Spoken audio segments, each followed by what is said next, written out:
Okay, then it is the same list that is ongoing, पूरी list के साथ देखते जाएं। आई वुड रिकमेंड जब आप इस क्वेश्चन को कर रहे हो तो आप पहले इसे अंडरलाइन करना, फिर आप याद करना कि भाई आपको याद आ रहा है नहीं आ रहा, कौन लिस्ट में ऊपर था कौन नीचे था, फिर आप करना, ठीक है।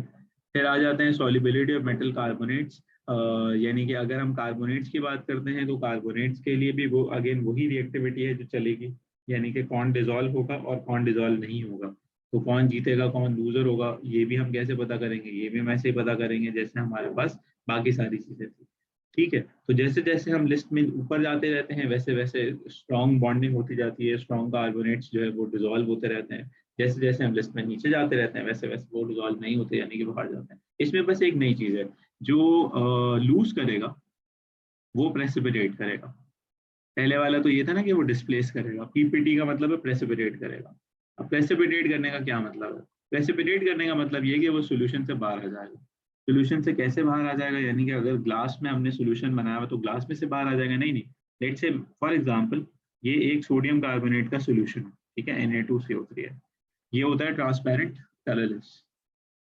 अब आपने क्या किया, आपने लैब में जाके इसमें से ये उठाया पोटेशियम कार्बोनेट। क्या उठाया आपने? Potassium carbonate. और आपने इसमें एक पोटेशियम कार्बोनेट डाल दिया और स्टिर कर दिया। तो अब आप मुझे जरा ये बताएं कि रिएक्टिविटी में ऊपर कौन है? पोटेशियम। इसका मतलब ये है कि पोटेशियम विन करेगा और सोडियम क्या करेगा?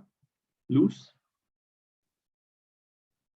तो सोडियम बेसिकली क्या करेगा? प्रेसिपिटेट आउट हो जाएगा, यानी कि इस सॉल्यूशन में अब पोटेशियम डिसॉल्व हो जाएगा और सोडियम के वाइट कलर के ग्लोब्यूल्स जो है वो नजर आ रहे हैं, प्रेसिपिटेट। ये होगा बस, ताकि पूरी साइंस वही रहे जो थी। सर अगर हम सोडियम कार्बोनेट के साथ सिर्फ पोटेशियम डालें तो? सोडियम कार्बोनेट और सिर्फ पोटेशियम डालेंगे तो रिएक्टिविटी सीरीज में फिर सोडियम नीचे सेट हो जाएगा मेटल में और पोटेशियम कार्बोनेट डिसॉल्व हो जाएगा, क्योंकि फिर सोडियम जीत पोटेशियम फिर भी जीत जाएगा ना। तो सोडियम अलग हो जाएगा, नीचे पड़ा होगा, डिस्प्लेस होगा फिर वो। यहाँ तो कार्बोनेट टू कार्बोनेट का मुकाबला कर रहे थे ना, आप एक कार्बोनेट को ला रहे हो और एक आप सिंपल सॉल्ट को ला रहे हो, तो वो सिर्फ डिस्प्लेस होगा। ठीक है, बात समझ में आई? जी सर। यहाँ पे वही सर सारी तो बात। ये डिफरेंट क्यों होता है? डिफरेंट इसलिए होता है कि जो हमारे सॉल्ट सॉल्यूशंस होते हैं ना ये सारे सॉल्युबल होते हैं।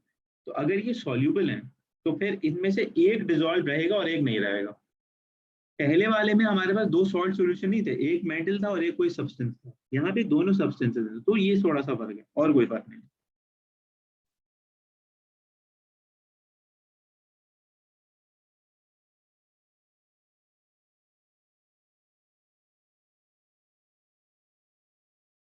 सही है, समझ आई बात? जी सर। ओके, आगे चलते हैं। देन फिर हम ये कहते हैं कि अगर हम मेटल कार्बोनेट्स की स्टेबिलिटी का डिस्कशन करें तो वो भी एक बहुत इंपॉर्टेंट पर्सपेक्टिव है जिसके ऊपर डिस्कशन हो सकता है। यानी कि अगर पोटेशियम कार्बोनेट की बात करें या सोडियम कार्बोनेट की बात करें या इसमें कोई नीचे वाला ले आए हम, लेट से मैग्नीशियम कार्बोनेट, तो हम इनमें सबसे ज्यादा टॉप पे ये था, ठीक है। तो इसका जो है ना स्टेबिलिटी होना सबसे ज्यादा होगी, यानी कि इसके जो बीच में फोर्सेज होंगी वो सबसे स्ट्रांग होंगी और इसके बीच में जो फोर्सेज होंगी वो सबसे स्ट्रांग होंगी। तो इसका मतलब ये है कि इसमें बहुत ज्यादा हमें हाई टेम्परेचर चाहिए होगा तब जाके ये डीकम्पोज होगा, यानी कि इसमें से फिर कार्बन और ऑक्सीजन अलग, कार्बन डाइऑक्साइड और ऑक्सीजन अलग होगी। जब भी कोई कार्बोनेट डीकम्पोज होता है तो उसका प्रोडक्ट होता है कार्बन डाइऑक्साइड और वाटर, चाहे वो पोटेशियम कार्बोनेट हो, चाहे वो सोडियम कार्बोनेट हो, चाहे वो मैग्नीशियम कार्बोनेट हो, वो कार्बन डाइऑक्साइड और वाटर तो बनाएगा ही बनाएगा जब भी वो हीट होगा। ठीक है, एक बात। दूसरी बात, इसका मतलब ये हुआ कि अगर हम एक ट्रेंड स्टडी करें तो ट्रेंड स्टडी करने का मतलब ये है कि इन सब को देखें अगर हम, तो सबसे ज्यादा जिसमें हीटिंग हमें चाहिए होगी ना वो ये भाई होंगे अलग करने के लिए, सबसे कम हीटिंग जिसमें हमें चाहिए होगी वो ये भाई होंगे अलग करने के लिए। यानी कि बनाएगा ये भी कार्बन डाइऑक्साइड और वाटर, बनाएगा ये भी कार्बन डाइऑक्साइड और वाटर, लेकिन ज्यादा अमाउंट ऑफ हीटिंग कहाँ चाहिए होगी? ऊपर। कम अमाउंट ऑफ हीटिंग कहाँ चाहिए होगी? नीचे। अब एक इशू और है, वो इशू क्या है? इशू ये कि कार्बन डाइऑक्साइड कलरलेस कैसे उड़ जाती है पता नहीं चलता। पानी तो सोल्यूशन का वैसे भी ट्रांसपेरेंट कलर ही होगा तो हमें नजर कैसे आएगा? तो हम करते हैं इसके लिए लाइम वाटर टेस्ट, जो आपके सामने है। अब लाइम वाटर टेस्ट हमें क्या बताता है? लाइम वाटर टेस्ट हमें ये बताता है कि कार्बन डाइऑक्साइड बना है या नहीं बना। तो हमने एक कार्बोनेट लिया, यहाँ पे आप क्या देख रहे हैं, कॉपर कार्बोनेट। हमने उसे हीट किया और फिर उसे हीट करने के बाद हमें ये एक्सपेक्टेशन है हमारी कि क्या होगा, वो उसमें से कार्बन डाइऑक्साइड बन के उड़ेगा और पानी बनेगा साथ में। ठीक है, तो हमने उसको पैक किया इस तरह से एक स्टॉपर से, और उसमें एक डिलीवरी ट्यूब लगाई। तो अब अगर हम कॉपर कार्बोनेट को हीट कर रहे हैं तो यहाँ पे वो कह रहा है कि बन रहा है कॉपर ऑक्साइड, पानी अंदर है, इसका मतलब है कॉपर और ऑक्सीजन रिएक्ट करके, वाटर रिएक्ट करके कॉपर ऑक्साइड बना रहे हैं। कार्बन डाइऑक्साइड उड़ के यहाँ जा रही है। तो अब अगर कार्बन डाइऑक्साइड वाकई बनी है तो वो इस डिलीवरी ट्यूब के थ्रू पास होगी। ये क्या था? लाइम वाटर था। लाइम वाटर यूजुअली ट्रांसपेरेंट पानी जैसा दिखता है, लेकिन जब इसमें कार्बन डाइऑक्साइड जाती है तो it turns milky, white colour का सोल्यूशन बन जाता है। तो हम थोड़ी देर बाद क्या देखेंगे, जब हम इसे हीट करते हैं तो हीट करने के बाद हमें ये नजर आएगा कि ये जो टेस्ट ट्यूब जिसके अंदर हमने डिलीवरी ट्यूब डाली हुई है, ये हल्की हल्की सी क्या हो रही है, वाइट हो रही है। तो इसका मतलब ये है कि क्या बन रहा है, इसका मतलब ये है कि लाइम वाटर मिल्की हो रहा है, कार्बन डाइऑक्साइड बन रही है। अगर वो ट्रांसपेरेंट ही रहता, मिल्की नहीं होता, तो इसका मतलब है कि जो लाइम वाटर है वो नहीं जो है वो मिल्की हो रहा, इसका मतलब है कि कार्बन डाइऑक्साइड नहीं बन रही। ठीक है,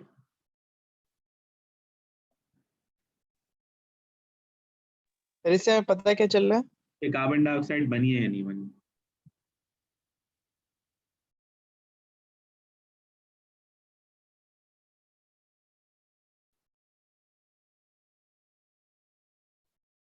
ठीक है, समझ आ गई बेटा दोनों को? जी सर। ओके। फिर आगे आ रहे हैं कि हम मेटल्स को एक्सट्रैक्ट कर रहे हैं। तो मेटल को एक्सट्रैक्ट कर रहे हैं, हम किसको एक्सट्रैक्ट कर रहे हैं? फिलहाल हम एक्सट्रैक्शन करना चाह रहे हैं आयरन की। तो आयरन की एक्सट्रैक्शन होती है Fe2O3 से, इसका नाम है हेमाटाइट। और इसके अलावा हमने एल्यूमिनियम की एक्सट्रैक्शन की थी, तो वो एल्यूमिना से की थी, जिसका नाम है यहाँ पे बॉक्साइट और। ठीक है, और ये हमारे सिलेबस का पार्ट नहीं है, इसको छोड़ देना, ये पहले होता था सिलेबस का पार्ट। किसी भी ओर को जब हम एक्सट्रैक्ट करते हैं तो हमें कुछ टर्मिनोलॉजीज का पता होना चाहिए। कुछ टर्मिनोलॉजीज में सबसे पहले तो हम ये कि ओर की एक्सट्रैक्शन कैसे करते हैं।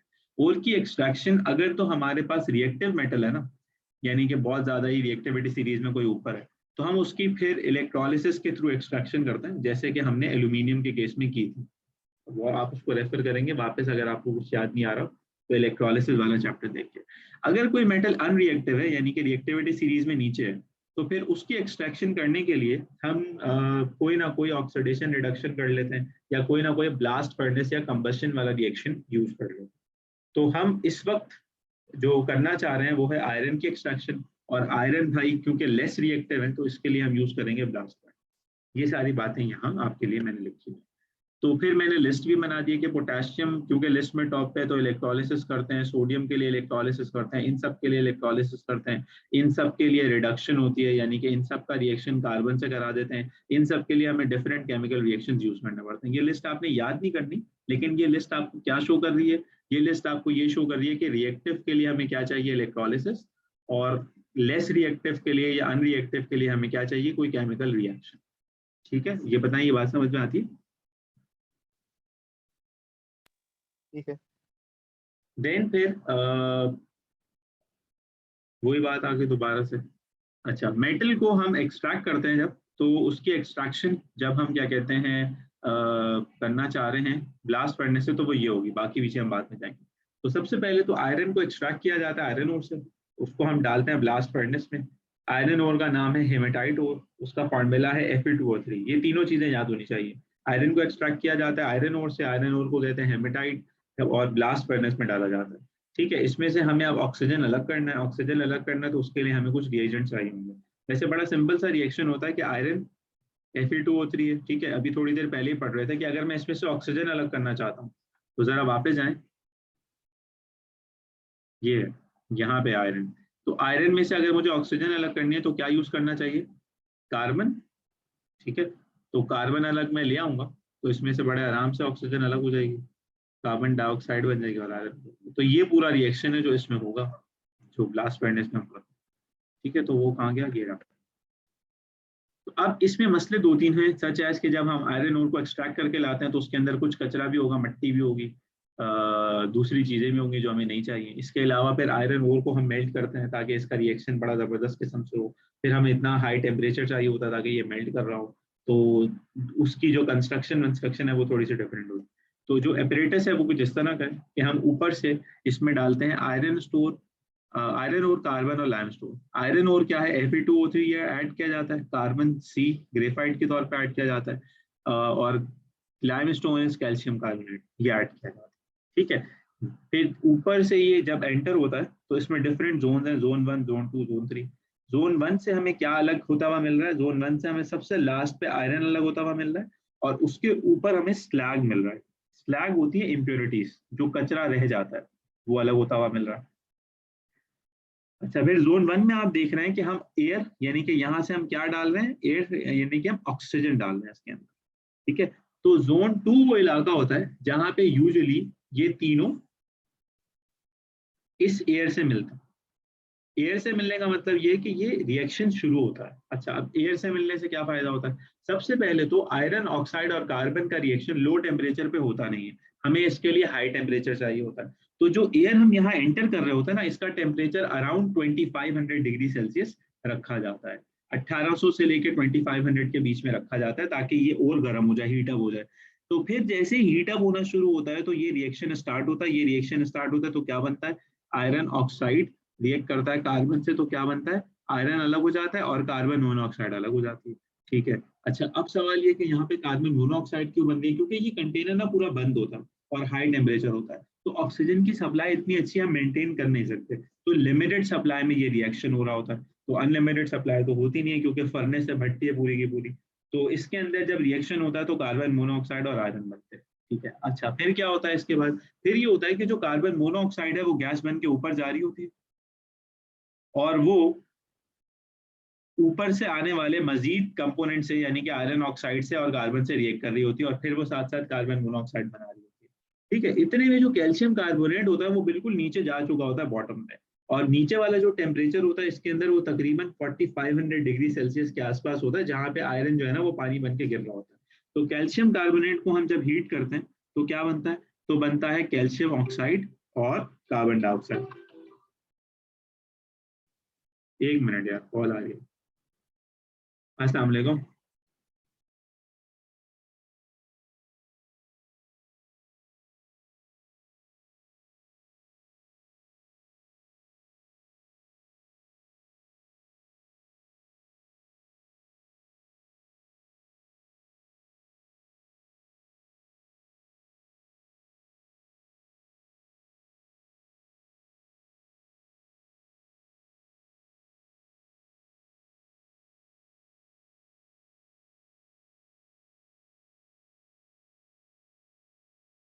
अच्छा जी, तो यहाँ पे बात हो गई। ठीक है, क्या बात हो गई? ये बात हो गई कि हम कैल्शियम कार्बोनेट को हीट करते हैं कैल्शियम ऑक्साइड और कार्बन डाइऑक्साइड में से। ये ठीक है, जोन में क्या होता है अलग अलग?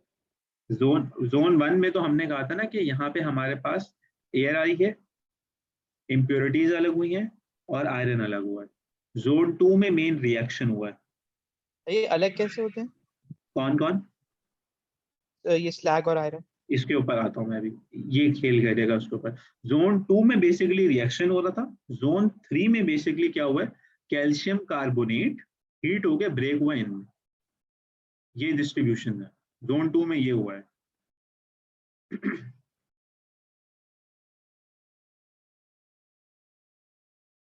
ठीक है, अच्छा अब कैल्शियम ऑक्साइड की जब हम बात करते हैं तो ये लिक्विड होता है, और इसे मेटलर्जी की टर्म में हम कहते हैं फ्लक्स।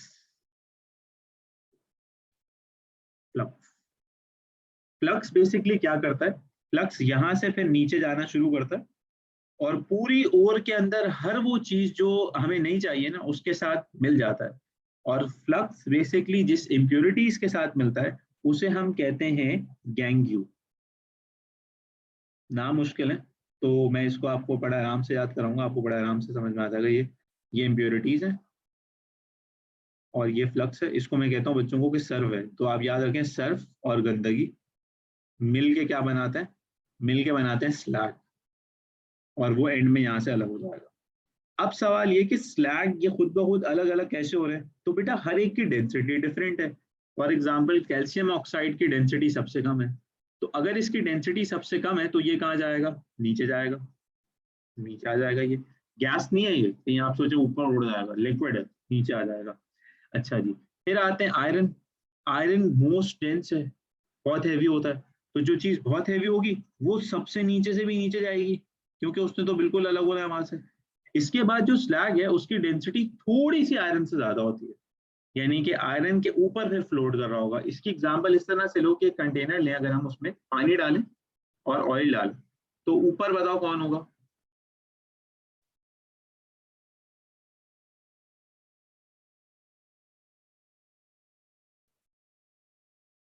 ऑयल। जबरदस्त, क्यों ऊपर होगा ऑयल, क्योंकि ऑयल की डेंसिटी क्या है, कम है, और पानी की डेंसिटी क्या है, ज्यादा है। ये एग्जांपल शायद आपने कभी लाइफ में एक्सपीरियंस ना की हो, बट आपने एग्जांपल जो एक्सपीरियंस किया वो ये की हुई है कि आप पानी में अगर बर्फ डालते हैं तो बर्फ ऊपर रहती है।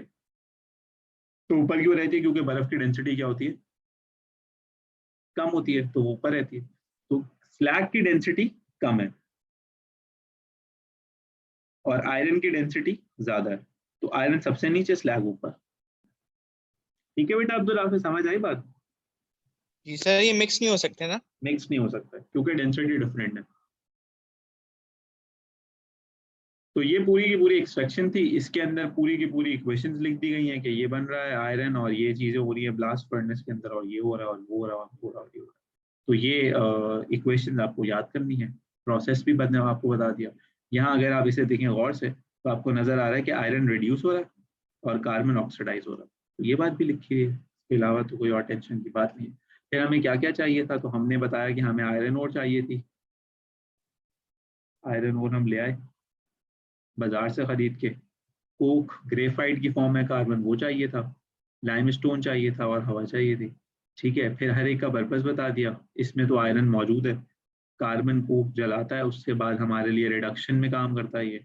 ठीक है, देन जो कैल्शियम कार्बोनेट है वो एज अ फ्लक्स यूज करता है, यानी कि सर्फ के तौर पे काम करता है, तो इट रिमूव इम्प्योरिटीज। ठीक है, एयर जो है वो कोक को जलाने में हेल्प करती है और हीटिंग करती है। ठीक है, तो ये सारी बातें। देन यूजेस, हम कहाँ कहाँ यूज करते हैं आयरन और स्टील को।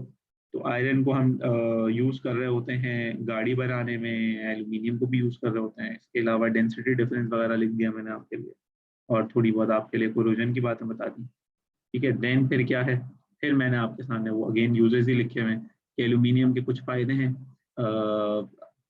As compare to steal. उसकी डेंसिटी कम होती है तो वो हल्की होती है, स्टील थोड़ी भारी होती है। कभी हम स्टील की गाड़ियाँ नहीं बनाते। एल्यूमिनियम जो है उसको जंग नहीं लगता। इसी तरह से फिर जो है उसकी कॉस्ट थोड़ी ज़्यादा होती है।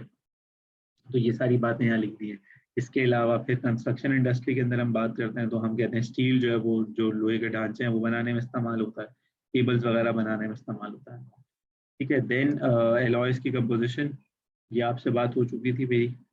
और हाई कार्बन स्टील में कार्बन कंटेंट थोड़ा ज़्यादा होगा, लो कार्बन स्टील में कार्बन कंटेंट थोड़ा कम होगा।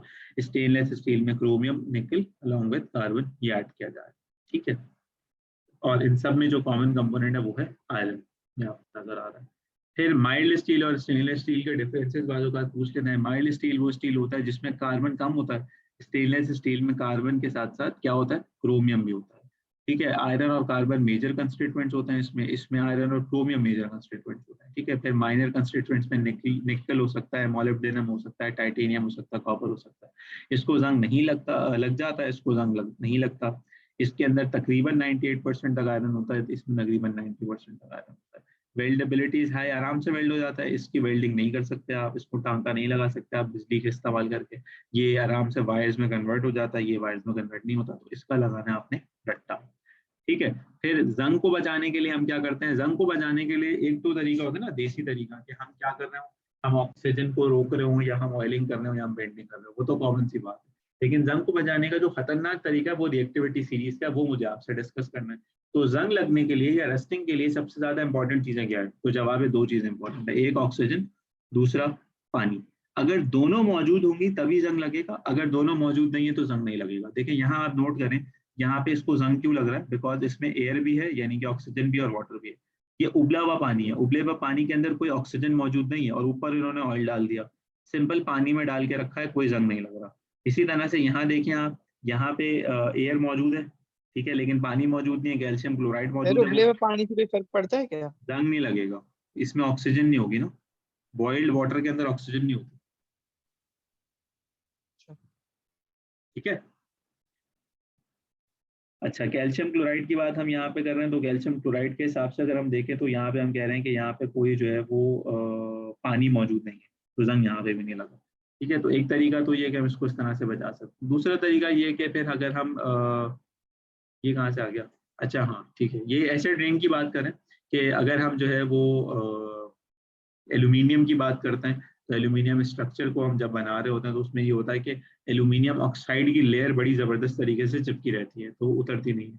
जबकि आयरन की बात करते हैं तो आयरन के हिसाब से ये हो रहा होता है कि उसके जो फ्लेक्स हैं वो बन के उतर जाते हैं, कि यहाँ पे ये बात कर रहे हैं। रस्टिंग को बचाने के लिए हम क्या कर सकते हैं, पुराने तरीके ऑयलिंग, ग्रीसिंग, पेंटिंग, कोटिंग कर सकते हैं, ये तो हमने पढ़े हुए हैं सारे के सारे। लेकिन मुझे आपको ये बताना है, देखिए अगर मैं चाहता हूँ कि लेट से आयरन को जंग ना लगे, ठीक है, ये आयरन है, तो मैं इसको करता हूँ गैल्वेनाइज, ठीक है। गैल्वेनाइज करने का क्या मतलब है, गैल्वेनाइज करने का मतलब ये है कि आयरन के ऊपर ना जिंक लगा दूंगा, चिपका दूंगा। कैसे चिपकाऊंगा, तो जिंक की ना इलेक्ट्रोप्लेटिंग कर दूंगा, जो इलेक्ट्रोलिसिस में सीखा था। अब जब ऑक्सीजन आएगी और जब पानी आएगा, तो देखें जिंक और आयरन में से कौन ज्यादा रिएक्टिव है,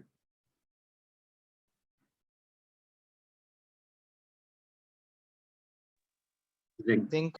तो रिएक्शन किसके साथ होगा, जिंक के साथ होगा, है ना, और आयरन के साथ तो नहीं होगा। तो जिंक अपनी जान का नजराना पेश कर देगा आयरन की हिफाजत में, यानी कि जिंक मैं बच्चों को अक्सर कहता हूँ शहीद हो जाएगा, आयरन बच जाएगा। तो हम कहेंगे वाह, हमारा तो मेटल बच गया। लेकिन वो मेटल जाया भी तो हुआ है एक, तो एक मेटल जो जाया हुआ है ना वो सस्ता मेटल है, जिंक। जिंक कचरा होता है, तो जिंक की कोई कीमत नहीं होती, तो वो जाया हो जाए, इससे हमें कोई फर्क नहीं पड़ता।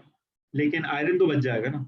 तो ये बेसिकली आप जो आजकल सुनते हैं, सेरेमिक कोटिंग करा लो गाड़ी में जाके, जंग नहीं लगेगा उससे। तो वो ceramic coating basically zinc ceramic coating होती है, जिससे गाड़ी की जो नीचे वाली लेयर होती है, जो शाइनी लेयर होती है, जो लस्ट्रस वाली लेयर होती है, वो अपनी जगह पे रहती है। ऊपर वाली लेयर जो है वो उसकी उतर जाती है, फिर जाके नया दोबारा से आप चला रहे हैं तो वो आप मसले मसाइल हल हो जाएंगे। तो ये गैल्वेनाइजिंग वाला पार्ट की लास्ट पार्ट है। इसके अलावा मैंने जो चीज़ स्किप की है इसमें, वो ये थे, क्या मेटल ओर्स को बार बार हम मेटल की एक्सट्रैक्शन करना पसंद नहीं करते, हम मेटल्स को रिसाइकिल करना पसंद करते हैं।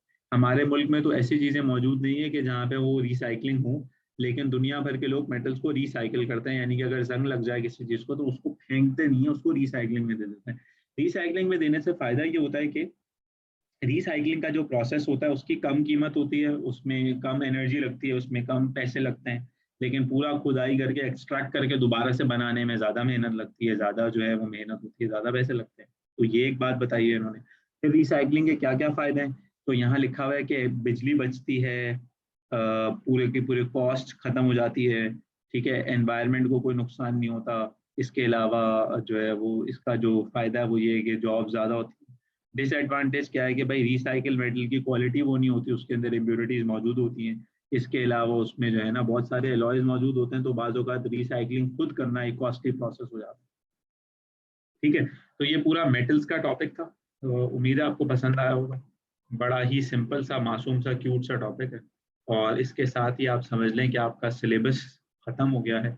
आपके सिलेबस में अब जो चीज़ रह गई है वो एक वाटर वाली चीज़ रह गई है एनवायरनमेंट के हिसाब से, और बाकी हमने स्टोशियोमेट्री और कैलकुलेशंस करनी है। तो पास पेपर बेटा अब आप शुरू कर सकते हैं फुल फ्लेज। आपसे अगर कोई क्वेश्चन ना हो तो आप वो पूछ सकते हैं, और हम इंशाल्लाह ताला मंडे से अपनी क्लासेस में पास पेपर्स ही कर रहे हैं, ठीक है बेटा। ठीक है सर, ओके। अपना ख्याल रखिएगा, अल्लाह हाफिज़। अल्लाह हाफ़िज़, जज़ाकल्लाह।